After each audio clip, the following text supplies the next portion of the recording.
তার division bench যখন এটা শুনানি হওয়ার কথা ছিল 8 তারিখে, 8ই ডিসেম্বর, কিন্তু বিশেষ ভাবে সেই শুনানিটা 5 তারিখে আগিয়ে আনা হয়েছিল।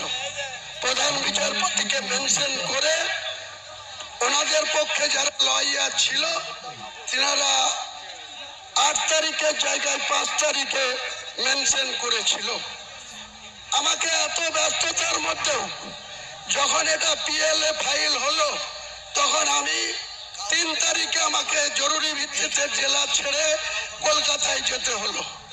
এই আলী আফজল সাহেব থেকে শুরু করে কয়েকজন বিশিষ্ট আইনজীবীর সাথে 1 ঘন্টা পরামর্শ করে ওনাদেরকে আমি পাওয়ার দিয়ে আসলাম যে যা করার করতে হবে। যারা এটার জন্য রোখার চেষ্টা করছে, আমি কোনো অসাংবিধানিক কাজ করছি না। ভারতের সংবিধানকে সম্মান জানিয়ে প্রত্যেকটা ধর্মাবলম্বী মানুষের নিজের নিজের অধিকার আছে। কেউ চার্চ বানাতে পারে, কেউ গির্জা বানাতে পারে, কেউ মন্দির বানাতে পারে। আমরা মুসলমান যারা তারা আল্লাহর ঘর মসজিদ বানাতে পারি। এখানে মিডিয়া বন্ধুদের বলবো, ন্যাশনাল মিডিয়ার বন্ধুদের বলবো, আপনারা দেখতে পাচ্ছেন বাংলায় এবং ইংরেজিতে এখানে পবিত্র বাবরি মসজিদের ভিত্তি স্থাপন প্রস্তাব লেখা আছে। আপনারা একটু ওইদিকে লক্ষ্য করবেন, আপনাদের ক্যামেরা ওইদিকে ঘোরাবেন, গোটা ভারতবর্ষ দেখুক যে এক শ্রেণীর মানুষ এটা হতে দিতে চাইনি। বাবরি মসজিদ নাকি ভারতের মাটিতে হবে না। আপনাদের অবগত করার জন্য বলি, 2019 সালে সুপ্রিম কোর্টের প্রধানমন্ত্রীর যে ব্রাঞ্চ, ফুল বেঞ্চ 5 সদস্যের, তারা দীর্ঘদিন ধরে এই মামলার শুনানি করার পর 2019 সালের নভেম্বর মাসে একটা জাজমেন্ট এসেছিল। সেই জাজমেন্টে কোনো পেপার ছড়াই প্রত্যেকটা মানুষের অধিকার, যার ডিড এবং ডিডের বলে যার মিউটেশন, কনভার্সন, অর্থাৎ কাগজ কলমে যে মালিক, সেই মালিকানার প্রত্যেকটার অধিকার আছে। সেখানে কি বানাবে, কি করবে। হিন্দু ভাইদের মন্দির করার অধিকার আছে, আগেই বললাম গির্জা করার অধিকার আছে, চার্চ বানানোর অধিকার আছে। তেমনি মুসলমান ভাইদের পবিত্র আল্লাহর ঘর মসজিদ বানানোর অধিকার আছে। সুপ্রিম কোর্ট যে জাজমেন্ট দিয়েছিল, সেই জাজমেন্টে যেমন উইদাউট কাগজপত্র ছাড়াই, রামলীলার কোনো ডকুমেন্টস ছাড়াই, শুধু বলেছিল মানুষের আবেগকে ছাড়া দিয়ে, অনারেবল সুপ্রিম কোর্টের 5 সদস্যের ডিভিশন বেঞ্চ সেদিন বলেছিল যে এক শ্রেণীর হিন্দু সমাজের মানুষ এখানে বাবরি মসজিদ ভেঙে দিয়েছে 1992 সালে। সেখানে তাদের আবেগকে গুরুত্ব দিয়ে সেখানে রাম মন্দির হবে। আপনারা সবাই জানেন, গোটা বিশ্ব জানে, ভারতবর্ষের আপামর 145 কোটি মানুষ জানে যে অযোধ্যাতে একটা রাম মন্দির তৈরি হয়েছে। আমরা কেউ মুসলমান সম্প্রদায়ের মানুষ কেউ তার বিরোধিতা করিনি। আমি যেদিন 12/12/2024 কলকাতায় আজকের দিনে এই ভিত্তি স্থাপনের কথা, বাবরি মসজিদের ভিত্তি স্থাপনের কথা বললাম, তারপরেই সঙ্গে সঙ্গে দেখলাম কিছু সংঘ পরিবার, কিছু মহারাজ সাগর দিঘিতে একটা রাম মন্দিরের আবার শিলান্যাস করলেন। আমরা কেউ বাধা দিতে যাইনি। আজকের দিনে এখানকার একজন বিজেপির নেতা, আগে জেলা সভাপতি ছিল, এখন রাজ্য কমিটিতে আছে, সাকারাপ সরকার, তিনিও সঙ্গে সঙ্গে বললেন বহরমপুরের কোনো জায়গায় রাম মন্দির করবে।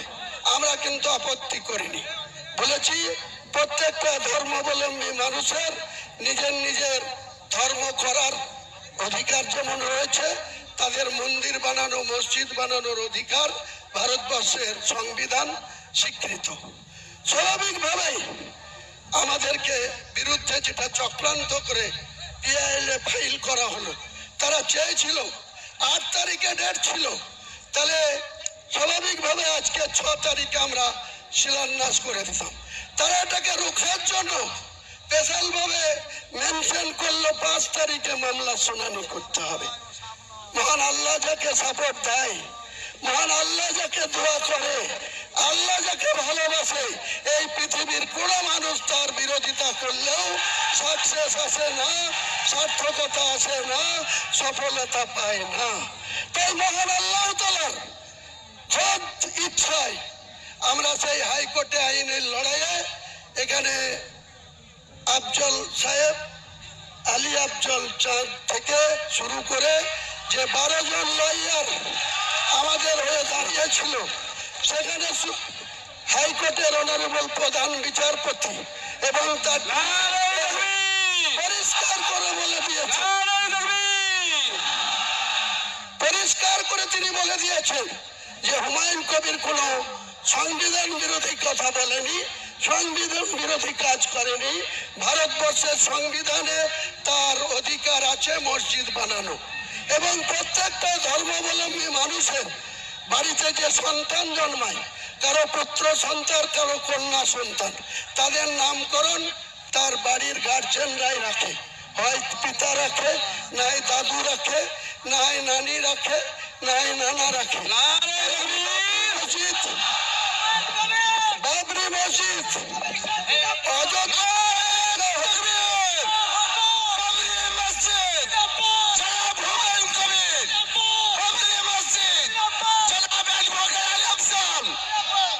বাবরি মসজিদ যেটা অযোধ্যায় ভাঙা হয়েছিল, সেটাকে বলা হচ্ছে বিতর্কিত ল্যান্ডে ছিল।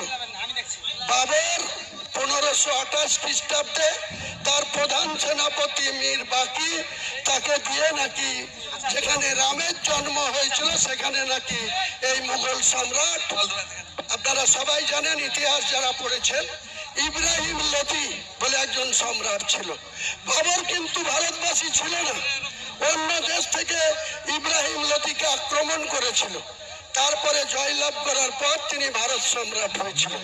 সেই ভারত সম্রাটের একজন প্রধান সেনাপতি মীর বাকিকে দিয়ে এই যে বিতর্কিত বলা হচ্ছে, বিতর্কিতটা 2% ভারতবর্ষের হিন্দু সমাজের মানুষরা বিতর্কর কথা বলছেন। আজকে ভারতবর্ষে 145 কোটির মধ্যে 40 কোটি মুসলমানের বাস। এই বাংলায় 11.5 কোটির মধ্যে 4 কোটির বেশি মুসলমানের বাস। সেখানে আমরা একটা বাবরি মসজিদ করতে পারবো না? এত বড় হিম্মত! আমার মাথার দাম ঘোষণা করা হচ্ছে 1 কোটি টাকা। এত বড় হিম্মত! আমরা কোন অহিংস নীতিতে বিশ্বাসী না, কোন ধর্মাবলম্বী মানুষকে আমরা ঘৃণাও করি না, অশ্রদ্ধাও করি না। আমার ধর্মের প্রতি আমরা যেমন আস্থাশীল, তেমনি অন্য ধর্মের প্রতিও আমরা শ্রদ্ধাশীল।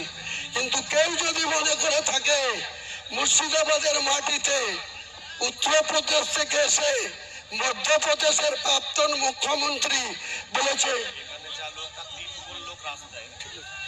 एक एक ईटा खुल लेंगी, इतना हिम्मत उमा जी आपको नहीं होगी।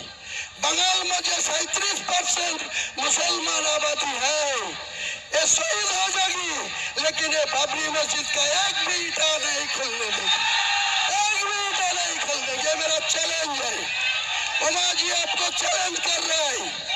जो मेरा शेर लेने के लिए घोषित किया, उनको भी मैं सतर्क कर रहा है, चेतावनी दे रहा है, जब ऐसा मत कीजिए। अब हुमायूं कबीर को केसग्रस्पर्श नहीं कर पाएगी। खुद महान अल्लाह ताला सृष्टिकर्ता मुसलमान के पास है, कुरान के हिफाजत के लिए है। ये मेरा जो 1992 साल 6 दिसंबर जो मस्जिद को रिमूव कर दिया, तोड़ दिया, डिमोलिशन कर दिया, वो बाबरी मस्जिद बिलडंगा में बनेगी, बनेगी, बनेगी। उनका साथ एक इस्लामिक हॉस्पिटल भी होगी 500 बेड में। यहाँ का जो मेडिकल कॉलेज है, वहाँ कोई परिसेवा ठीक ठाक नहीं मिलती। एक के बेड में 3 को पेशेंट को वहाँ वो होते हैं, रुकने होते हैं।